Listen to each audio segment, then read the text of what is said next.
ของแห้งของสดมีหมดทุกอันทุกแนว มีอยู่ที่นี่บอนหนึ่งบอนเดียวทั้งของฝากของตอน เห็นไข่แพนสัญลักษณ์ไข่แพนแบบนี้ เป็นอยู่บอนอื่นบ่ได้นอกจากหลวงพระบางเห็นบ่ของต้นของฝากของหลวงพระบางหลายแห่งทั้งไข่แพนทั้งขนมขี้หนูและนี่ก็คือตลาดเช้าหลวงพระบางเนาะมีแนวกินของป่าของดงหลายแห่งเด้อ ซื้อไว้ฮอดแลนด์ได้บ่นี่ ไหน ที่เพิ่งน้อยบอกเขาเจ้าห้องหันเพิ่งหมดแมงมิมนี่แหละแซ่บแห้งเลยนี่นะผู้ใดกินได้แนะนำเลยเพราะว่าแกะกินเนื้อมันไม่ประตู โอนได้ ห สิ วานหวานมันมัน ชื่อดอกมาก แซ่บของฝากเลยเป็นของฝากลูกชายกับมักแม่กับมัก เข้ากัน เพิ่นขายกับบ่ได้แพงหลาย อ่อนเนอะ ห่อหนึ่ง25,000เพิ่นก็ลดให้ห่อ20,000สินะแสนหนึงก็ได้5ห่อแต่เฮาก็เลาะเบิ่งของฝากของตอนไปโตอและก่อนสิเข้าไปในเฮาก็เห็นหังผึ้งหรือว่าน้ำผึ้งสดๆที่เพิ่นเอาลงมาขายเนาะตัวนี้แม่นตัวที่สดๆเลยยังบ่ทันปิ้งแต่เพิ่นก็เอาตัวอ่อนตัวที่เป็นหังคือเห็นในคุนี่แหละ เอาไปห่อไปต้มแล้วก็ปิ้งหอมๆและมาหลวงพระบาง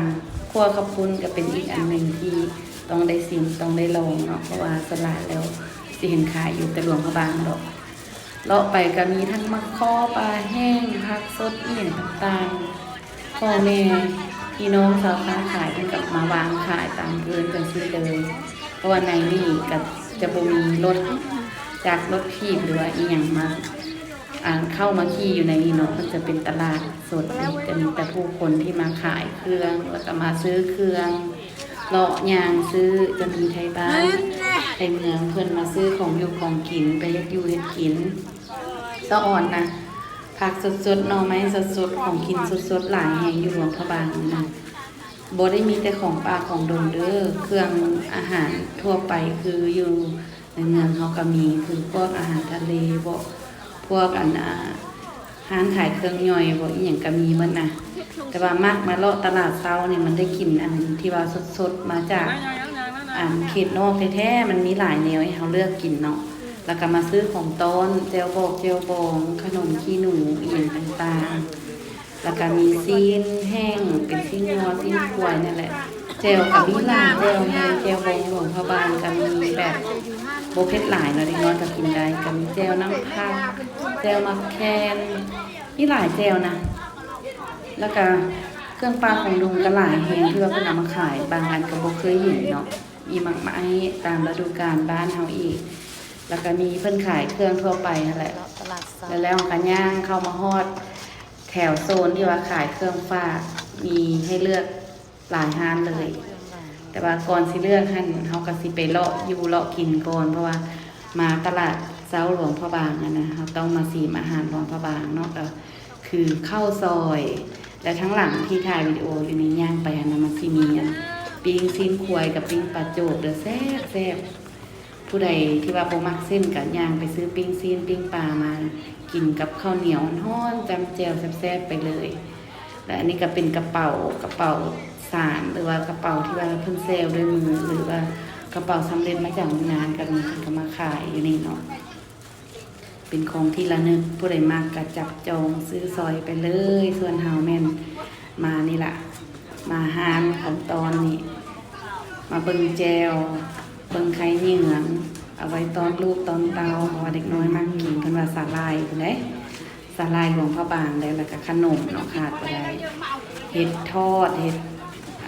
นอแห้งทอดขนมพื้นเมืองพื้นบ้านเฮานะมีประเภทอื่นบางอย่างทอดกันมีหลายแนวไผไปหลวงพระบางต้องมาให้ได้และเลาะเมื่อยแล้วก็มาเติมพลังด้วย ข้าวซอยก็มีว่ะ ข้าวซอยหลวงพระบางอยู่นี่มีทั้งข้าวซอยเฝอแล้วก็เครื่องเคียงเบื้องหน้าข้าวซอยเพิ่นสามบักใหญ่แล้วก็มีไข่พะโล้นำอีกได้อยู่นี่นะถ้วยข้าวซอยใหญ่แห้งกินบ่หมดเด้อเดี๋ยวเฮามาพามาเบิ่งอันนี้แม่นเพิ่นเฮ็ดข้าวเปียกตัวนี้บ่แม่นข้าวซอยข้าวเปียกไก่จี้ใส่ตอนเลือดกับปรุงก่อนสิตักน้ำร้อนเสิร์ฟไปให้ลูกค้าเพิ่นที่นั่งอยู่ในร้านหั่นที่จริงมื้อนี้เฮาแผนไปกินข้าวซอยวัดแสนแต่ว่าไปแล้วเพิ่นปิดเนาะก็เลยกลับมาเลาะตลาดเช้ามากินอยู่นี่เลย กระแซบอยู่นี่ห้านนี่กระแซบคือกันเด้อบ่ได้เบาว่าได้ว่าตัวใหญ่ตัวใหญ่ตัวใหญ่ใหญ่แหงเส้นหลายหน้ากระหลายและที่สำคัญนะบอกเพิ่นลวกผักสลัดน้ำใส่เพิ่นก็ลวกมาให้เป็นจานเลยเพิ่นบ่ได้ขี้ทีผักเด้อ สิไปคาเฟ่ กินได้สบายสำหรับคนมักผักเด็กและที่ขาดบ่ได้ก็คือปิ้งปลาโจกับข้าวเหนียวเติมพลังแล้วเราก็ออกมาเลาะเก็บเอาเครื่องตอนเฮาเนาะตามที่เฮาลิสต์ไว้ว่าเฮาสิซื้อหยังอยู่นี่คือมีครบเลยเฮาก็ย่างซื้อเครื่องตอนแล้วก็ออกกลับมาคืนบนทางที่เฮาเข้ามาอยู่ข้างวัดบ่แน่ใจคือวัดอีหยังแต่ว่าอยู่เส้นกลางนั่นแหละข้างๆกันพระราชวังกับตีนภูสีมา มันจะมีห้อมหนึงเข้ามาตลาดน้อยตลาดเช้านี่แหละอันนี้ก็คือตรงของตอนเฮาเนาะได้ครบแล้วก็แพ็คใส่กระเป๋าเก็บมาเป็นตอนโตบ๊ายบายสำหรับคลิปนี้